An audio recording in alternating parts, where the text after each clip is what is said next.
attaque la correction de l'exercice 13, une histoire de monuments. Premièrement, on a tenté de représenter 3 monuments, les reconnais-tu? Alors ici, on a représenté une version un petit peu simplifiée de l'Arc de Triomphe qui est à Paris. Le monument suivant, une célèbre horloge située à Londres qui s'appelle Big Ben. Et enfin, le dernier monument qui n'est rien d'autre que notre bonne vieille Tour Eiffel qui est elle aussi située à Paris. Deuxième question, déterminer leur aire. Alors par exemple, je te mets une petite aide entre parenthèses pour le premier. On pourra voir le premier dessin comme un carré auquel on a enlevé un rectangle et un demi-disque et écrire leur aire sur le dessin. Alors on y va. Ici le quadrillage, c'est toujours le quadrillage qu'on a utilisé précédemment avec des carreaux qui font 1 cm de côté. D'accord?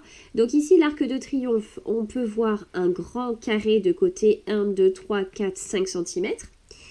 Ce carré, sa surface, c'est donc côté fois côté 5 cm fois 5 cm qui fait 25 cm². Et à ce carré, on a enlevé le petit demi-disque qui est ici, donc moins. C'est un demi-disque qui a pour diamètre 2 cm, soit 1 cm de rayon. Pour calculer l'aire d'un disque de rayon 1 cm, il faut faire pi fois 1 cm fois 1 cm, et nous, on en veut la moitié. Donc pi fois 1 cm fois 1 cm, et je partage en 2. Et on va aussi enlever l'aire de ce rectangle-là. Donc c'est un rectangle qui a pour dimension 2 cm de large par 2,5 cm de long et son aire, pour la calculer, on fait donc 2 cm fois 2,5 cm. Et on aura la surface de notre arc de triomphe. Allez, hop, on prépare tout. Maintenant, on y va pour les calculs.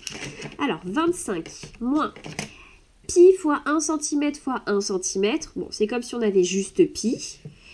Donc, pi divisé par 2 moins pi divisé par 2. Ici, je ne suis pas obligée de mettre des parenthèses puisque la division est prioritaire sur la soustraction. Et ensuite, j'enlève 2 fois 2,5. Là, pareil, la multiplication est prioritaire sur la soustraction, donc je ne suis pas obligée de mettre des parenthèses. Et on trouve environ 18,4 cm². Hop là. Alors, à ce stade des exercices, il faut vraiment en fait que tu aies conscience que maintenant que tu sais calculer l'aire d'un carré, d'un rectangle, d'un triangle et d'un disque, tu es en capacité de calculer l'aire d'une figure, une figure qui n'est pas une figure de base. Le principe, c'est toujours pareil, c'est à l'intérieur de la figure dont tu souhaites calculer l'aire, essayer de reconnaître l'aire de figure usuelle que toi tu connais. Là, pour l'arc de triomphe, on est parti d'un carré, on a identifié un demi-disque et un rectangle. Donc que des choses dont on connaissait, dont on savait calculer les aires. Maintenant pour Big Ben. Big Ben, regarde, elle est composée de quoi? Ici, elle est composée d'un grand rectangle. Grand rectangle qui a pour dimension, alors de long, 6,5 cm de long par 3 cm de large. Donc pour calculer son aire, 6,5 cm fois 3 cm. Ok, allez, on va faire les calculs intermédiaires, comme ça ira plus vite après pour le total. 6,5 fois 3. Alors 0,5 fois 3, ça fait 1,5 cm. Ensuite, 3 fois 6 cm, 18, plus 1,5, 19,5 cm². Voilà. Ensuite, pour cette petite partie-là, qui ressemble à un trapèze là. Alors, pareil, regarde, ici, tu as 2 petits triangles.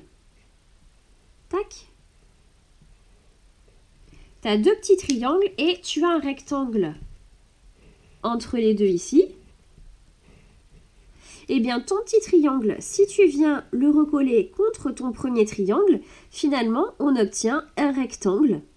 Un rectangle qui a pour dimension 2,5 cm de large, 2,5 cm par 1 cm de largeur. Et donc, ton petit trapèze ici, son aire, c'est 2,5 cm². Ensuite, on continue, on remonte. Ici, on a un petit rectangle. Tac, ce petit rectangle, qui a pour dimension 2 cm par 1 demi-cm de large. Donc son aire, c'est 2 cm fois 0,5 cm, qui fait 1 cm². Et ensuite, le triangle qui est ici, alors toujours pareil, soit tu appliques la formule base fois hauteur divisé par 2, ou bien cette petite portion, ton triangle là, tu le partages en deux, et cette moitié, tu viens la coller sur celui-ci, et finalement, on est ramené à un rectangle qui a pour dimension 1 cm de large par 3 cm de long, 3 cm fois 1 cm, 3 cm² pour le toit. Donc là, on est sur 3 cm².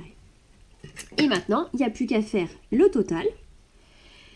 Vu que Big Ben, finalement, elle était constituée ici d'un triangle, d'un rectangle, trapèze, rectangle, on fait la somme des aires et on aura l'aire de Big Ben. Alors 3 cm² plus 1 cm², 4 cm², plus 2,5, 6,5. 6,5 plus 19,5, 26 cm². Et c'est fini pour Big Ben. Allez, on y va pour notre tour Eiffel. Alors, tour Eiffel, tu vois, tu peux l'assimiler finalement à un grand triangle dans lequel on a enlevé le trapèze qui est ici et on a enlevé aussi la surface de ce demi-disque. Alors, on y va pour l'aire déjà du grand triangle. On a un grand triangle qui a pour base... tac, tac, tac. Alors, base 7 cm. Base fois hauteur. Alors, la hauteur...